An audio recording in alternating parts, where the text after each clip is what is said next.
So welcome back everybody. तो last lecture में हमने जहाँ से लीव करा था हम वहाँ से कंटिन्यू करते हैं। ठीक है, हम वहाँ से कंटिन्यू करते हैं। तो आपकी कीमोस्मोटिक हाइपोथेसिस हम लोग कर रहे थे और इसमें मैंने आपको एक स्टेटमेंट बताई थी लास्ट में, अगर आप लोगों को याद हो। What was that statement? वो स्टेटमेंट क्या थी एग्जैक्टली? वो स्टेटमेंट क्या थी? वो स्टेटमेंट थी कि एक इलेक्ट्रॉन को ट्रांसपोर्ट करने के लिए फॉर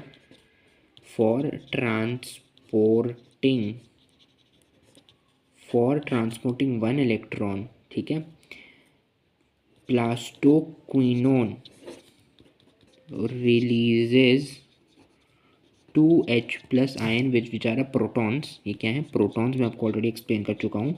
प्रोटॉन्स इनटू द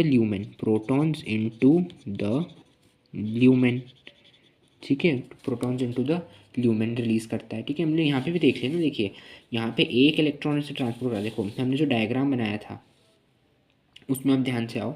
ठीक है, हमने डायग्राम यहाँ पे बना रखा है। ठीक है, यहाँ पे एक वाटर मॉलिक्यूल का स्प्लिट हो रहा है, एक वाटर मॉलिक्यूल का स्प्लिट हो रहा है, तो एक H+ यहाँ से मिल रहा है, तो यहाँ पे इलेक्ट्रॉन जा रहा है।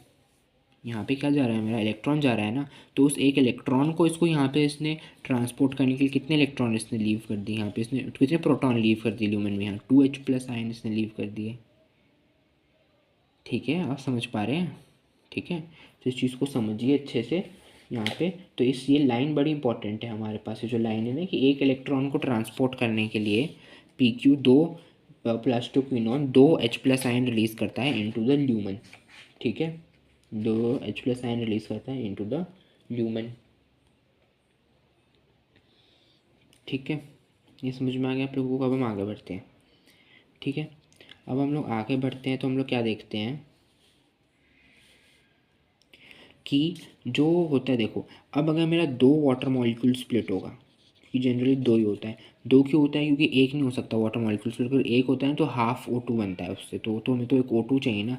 तो एक मॉलिक्यूल नहीं स्प्लिट होता है, दो मॉलिक्यूल स्प्लिट होते हैं यूजुअली। ठीक है, दो मॉलिक्यूल स्प्लिट होते हैं। इसलिए यहाँ पे देखो एक मॉलिक्यूल स्प्लिट हुआ था ना, तब इन लोगों ने 2H+ आयन दिखाए थे। ठीक है, 2H+ आयन दिखाए थे। ऐसे एक्चुअली तो दो नहीं निकलते, पर हम लोगों ने क्या करा, हमने उसको कि एक होता ही नहीं है, तो एक होता नहीं ना, तो आधा आधा इलेक्ट्रॉन आधा आधा प्रोटॉन, ऐसे थोड़ी होता है ना। तो इसलिए इन्होंने उसको 2 कर दिया। इन्होंने क्या कर दिया? उसको 2 कर दिया, क्योंकि एक तो होता नहीं, क्योंकि एक तो वाटर मॉलिक्यूल स्प्लिट होगा ही नहीं, क्योंकि उससे हाफ O2 बन रहा है, इस वजह से। ठीक है, समझ में आ गया आप लोगों को? तो क्या होता है, 2 molecules of oxygen are split. तो 2 molecules of oxygen are split. तो जब 2 मॉलिक्यूल्स ऑफ ऑक्सीजन स्प्लिट होते हैं तो तब क्या बनते हैं? 4H+ बनते हैं, 4 इलेक्ट्रॉन बनते हैं और एक O2 मॉलिक्यूल रिलीज हो जाता है। ठीक है, अब क्या होता है, देखो एक वाटर मॉलिक्यूल की स्प्लिटिंग से 4H+ तो मेरे को मिल रहे हैं। ये 4H+ कहाँ आ गए? 4+ यहाँ से आ गए। देखिए इसका पाथवे ये वाला नहीं है, यहाँ से निकल के ये 4+ इधर आ गए ल्यूमेन में डायरेक्टली। अब प्लास्टोक्विनोन जो है उसमें से कितने इलेक्ट्रॉन फ्लो करेंगे? उसमें से मेरे 4 ही इलेक्ट्रॉन जाएंगे ना, ये प्लास्टोक्विनोन से जाएंगे। तो अब एक इलेक्ट्रॉन को ट्रांसपोर्ट करने के लिए प्लास्टोक्विनोन 2H+ रिलीज़ कर रहा था, तो 4 को करने के लिए 4 × 2 8H+ ही गिव करेगा।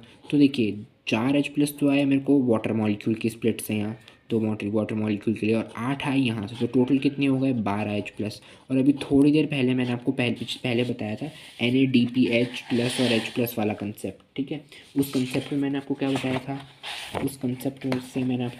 था? इफ़ आई शो यू यहाँ पे, इस कंसेप्ट से क्या बताया था कि NADPH जो होता है उसको बनने के लिए 2 इलेक्ट्रॉन चाहिए होते हैं। तो यही कंसेप्ट हम यहाँ लिख लेते हैं कि एक जो हमारा होता है, क्या होता है हमारा, जो एक NADPH होता है, ठीक है, वो किससे बनता है? 2 इलेक्ट्रॉन से बनता है। 2 इलेक्ट्रॉन से बनता है, तो मेरे पास यहाँ टोटल कितने हैं? 2 इलेक्ट्रॉन से बनता है ना, 2 इलेक्ट्रॉन से बनता है। तो मेरे यहाँ पे मेरे पास यहाँ पे कितने? 2 इलेक्ट्रॉन से बनता है, 2 इलेक्ट्रॉन से NADPH बनता है। और एक ATP कितने से बनता है? एक ATP बनता है 4H+ आयन से, 4H+ आयन से। आप बोलिए 2 इलेक्ट्रॉन्स और साथ में 2 प्रोटॉन्स। ठीक है, 2 प्रोटॉन्स, तो 2 प्रोटॉन से बनता है। ठीक है, तो मेरे पास यहाँ पे कितने हो गए? 4 प्रोटॉन्स है मेरे पास, मतलब टोटल देख लो ना 12 है ना, 12 है मेरे पास। तो ये जो 12H+ है, ठीक है, इन 12H+ से तो क्या बन जाएगा मेरा? देखो H+ से क्या बनता है? ATP। तो मेरे पास 12H+ हैं टोटल, टोटल 12H+ आए ना, तो इन 12H+ में से कितना बनेगा, 3 ATP बनेगा। तो 3 ATP की कहानी आप लोगों को समझ में आ गई, 3 ATP बन गया, ठीक है, इसे 3 ATP बन गए। और जो मेरे इलेक्ट्रॉन्स थे, क्योंकि इलेक्ट्रॉन वाला जो था इसमें हम देखिए कन्फ्यूज़ मत होइए, 12 के 12 तो यहाँ लग गए। अब ये जो आप H+ चलो उसको हटा भी दो, तो जो 2 इलेक्ट्रॉन है ये 2 इलेक्ट्रॉन से कितना बनेगा मेरा, मेरे पास टोटल कितने जाएंगे, 4 इलेक्ट्रॉन जाएंगे ना। टोटल कितने इलेक्ट्रॉन जाएंगे, मेरे पास 4 इलेक्ट्रॉन जाएंगे, तो 4 इलेक्ट्रॉन से कितने बनेंगे, 2 NADPH बनेंगे, 2 NADPH+H+। क्योंकि आप देखिए केमी ऑस्मोटिक हाइपोथेसिस में अगर हम लोग डायग्राम देखें तो NADPH बन रहा है, तो यहाँ नहीं बन रहा था, यहाँ तो प्रोटॉन का खेल है। NADPH जो बन रहा है वो यहाँ बन रहा है, जो मैंने आपको बोला था हम यहाँ पे NADP रिडक्टेज एंजाइम यहाँ लगता है, ठीक है। तो इस स्ट्रोमा से जो हम बोलते हैं पिक करता है, ठीक है। तो हम लोगों ने यहाँ पे जो कंसेप्ट पढ़ा था हम लोगों ने वो यहाँ पे होता है, ठीक है। तो यहाँ पे ये इलेक्ट्रॉन्स को ट्रांसपोर्ट कर रहा है ना फिर, और आगे इलेक्ट्रॉन्स को ट्रांसपोर्ट कर रहा है ना, तो यहाँ टोटल तो 4 ही इलेक्ट्रॉन्स ट्रांसपोर्ट हो रहे हैं। तो आप लोगों को समझ में आया, देखो वाटर के मॉलिक्यूल की जो स्प्लिट हो रही है उसमें से 4H+ बन रहे हैं, 4 इलेक्ट्रॉन बन रहे हैं। आई एम अगेन रिपीट, अब मैं पूरा रिकैप कर रहा हूँ, ठीक है। अब आपको समझ में आ गया होगा, I am making a recap, ठीक है। ध्यान से समझिए, कंसेप्ट बड़ा इंपॉर्टेंट है, कैलकुलेशन थोड़ा मैथ का, देखिए ध्यान से समझिए इसको, ध्यान से देखो। 2 वाटर मॉलिक्यूल स्प्लिट हुए, 2 वाटर मॉलिक्यूल की स्प्लिट से मेरे को 4 तो मिल गया H+, और मेरे को 4 ही मिल गए इलेक्ट्रॉन, और मेरे को मिल गया अपना ऑक्सीजन। ऑक्सीजन चलो रिलीज हो गया, उसकी तो कहानी अलग है। ये जो 4H+ हैं ये आ जाएंगे ल्यूमेन में, और ये 4 इलेक्ट्रॉन अब होंगे आगे ट्रांसफ़र। और जब ये 4 इलेक्ट्रॉन मेरे आगे ट्रांसफ़र होंगे, जब प्लास्टोक्विनोन से ट्रांसफ़र करेगा तो वो ल्यूमेन में, और मेरे ल्यूमेन में कितने डाल देगा, वो 8H+ डाल देगा। तो 4H+ तो मेरे यहाँ से आ गए, ठीक है, और 8 प्लास्टोक्विनोन ने डाल दिए इन 4 इलेक्ट्रॉन को ट्रांसफ़र करने के, तो टोटल ल्यूमेन मेरे पास आ गए 12H+। और H+ से ही मेरा क्या बन जाएगा, 12 के 12 से मेरा बन जाएगा 3 ATP, क्योंकि एक ATP को बनने के लिए, एक ATP को बनने के लिए मेरे पास 4H+ आयन की रिक्वायरमेंट होती है। तो 12/4 अगर हम करेंगे तो हमारे पास कितना आ जाएगा, 3 ATP बन जाएंगे हमारे पास। अब जो ये 4 इलेक्ट्रॉन थे ये आगे भी तो जाएंगे, तो जब ये 4 इलेक्ट्रॉन मेरा फोटो सिस्टम 1 से पास करके जब हमारा FED होगा, ठीक है, और FMN होगा, वहाँ FNR होगा, सॉरी FED और FDR होगा, तो वहाँ से NADP रिडक्टेज से फिर क्या बनेगा सर, फिर इसका NADP, फिर क्या बनेगा मेरा NADP प्लस NADP H+H+ बनेगा, ठीक है। जब ये फोटो सिस्टम, ये 4 इलेक्ट्रॉन्स आएंगे, और ये 4 इलेक्ट्रॉन्स फोटो सिस्टम 1 और NADP रिडक्टेज के थ्रू, NADP रिडक्टेज एंजाइम के थ्रू, जो मेरा NADP+ है वो इनमें कन्वर्ट हो जाएगा। और ये हम पहले एक्सप्लेन कर चुके हैं कि हमको चाहिए होते हैं 2 इलेक्ट्रॉन चाहिए होते हैं इसमें, ठीक है, 2 इलेक्ट्रॉन चाहिए होते हैं, 2 प्रोटॉन चाहिए होते हैं। तो यहाँ बेसिकली इलेक्ट्रॉन आ रहे हैं हमारे इससे केमी ऑस्मोटिक हाइपोथेसिस से। जो H+ आयन होते हैं तो हम बोलते हैं वो स्ट्रोमा से पिक कर लेते हैं, हमने पढ़ा था ना, स्ट्रोमा से प्रोटॉन जो होता है PS1 जो NADP रिडक्टेज है वो उनको वहाँ से ले लेता है। तो H+ आयन्स को स्ट्रोमा से ले लिया, इलेक्ट्रॉन्स आ गए यहाँ से केमी ऑस्मोटिक हाइपोथेसिस से, उससे लेकर के उन्हें लेकर के 2 इलेक्ट्रॉन 2 प्रोटॉन मान लीजिए, उससे इन्होंने NADPH बना दिया। तो यहाँ टोटल कितने आ रहे हैं, 4 आ रहे हैं, तो कितने बन जाएंगे, 2 बन जाएंगे। तो अगर मैं आपको टोटल अब एक समरी दूँ, एक टोटल, अगर हम टोटल एक पूरा पढ़ें इसका अपना इसका केमी ऑस्मोटिक हाइपोथेसिस का, तो 3 तो मेरे ATP बन रहे हैं, 3 ATP देख लीजिए, यहाँ पे 3 ATP बन रहे हैं। कंसेप्ट समझ में नहीं आते उसको ध्यान से समझिए, 3 ATP बन रहे हैं और 2 NADPH बन रहे हैं, 2 इनफैक्ट NADPH+H+ बन रहे हैं, ठीक है।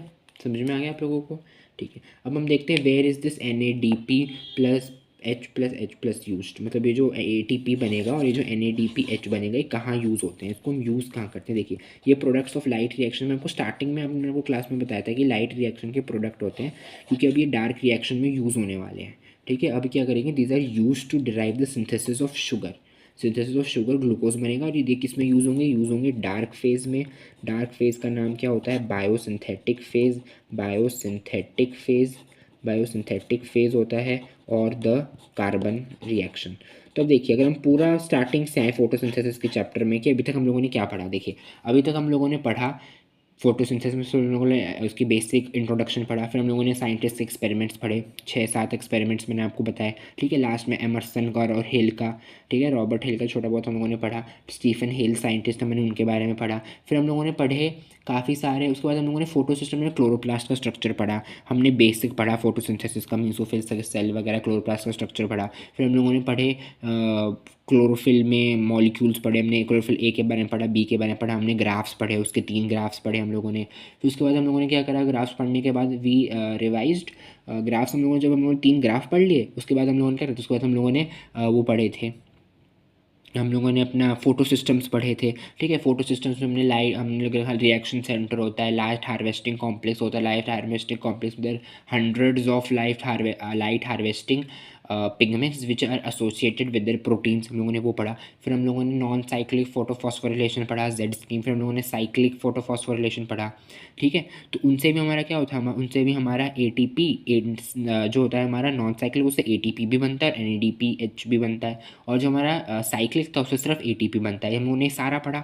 फिर उसके बाद हम लोगों ने क्या स्टार्ट कर दिया, उसके बाद हम लोगों ने इसमें डिफरेंसेस पढ़े साइक्लिक और नॉन साइक्लिक में। फिर हम लोगों ने स्टार्ट कर दिया अपना केमियोस्मोटिक हाइपोथेसिस, हम लोगों ने पूरा पढ़ा। हम लोगों ने देखा केमियोस्मोटिक हाइपोथेसिस से 2 तो एनएडीपीएच के मॉलिक्यूल्स बन रहे हैं और 3 एटीपी के मॉलिक्यूल्स बन रहे हैं। कैसे बन रहे हैं मैंने आपको थोड़ा सा उससे पहले मैंने आपको थोड़ा सा यहाँ पे बताया था, एक कंसेप्ट यहाँ पे बताया था, यहाँ पे कंसेप्ट बताया था, और फिर उसका बहुत मेजर हम लोगों ने यहाँ पे समझ लिया ये सारा कंसेप्ट।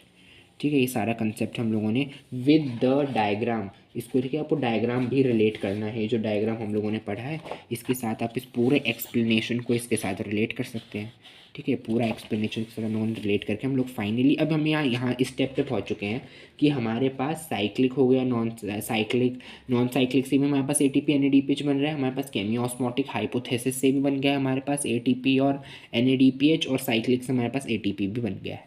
तो अब हमारे पास एटीपी बन चुका है, एनएडीपीएच बन चुका है। अब आगे आने वाले लेक्चर्स में हम लोग क्या करेंगे, इससे आगे आने वाले लेक्चर्स में हम देखेंगे कि अब हम डायरेक्ट रिएक्शन स्टार्ट करेंगे। मेन हम लोगों ने, मैंने आपको स्टार्टिंग में बताया था ना कि जो डायरेक्ट रिएक्शन होता है मिसनूमर है, डायरेक्टली लाइट पे नहीं डिपेंडेंट होता है, पर प्रोडक्ट्स ऑफ लाइट पे डिपेंडेंट होता है। एसिमिलेटरी पावर हम लोगों ने बोला था एटीपी और एनएडीपीएच को, है ना, हाई एनर्जी इंटरमीडिएट्स। अब इनका यूज़ कैसे होता है to make the sugar to in the dark reaction को हम आगे आने वाली क्लासेस में पढ़ेंगे। आगे आने वाली क्लासेस बहुत इंपॉर्टेंट होने वाली है। We are going to discuss very important concept there, C3 plant, C4 plant, C3 cycle,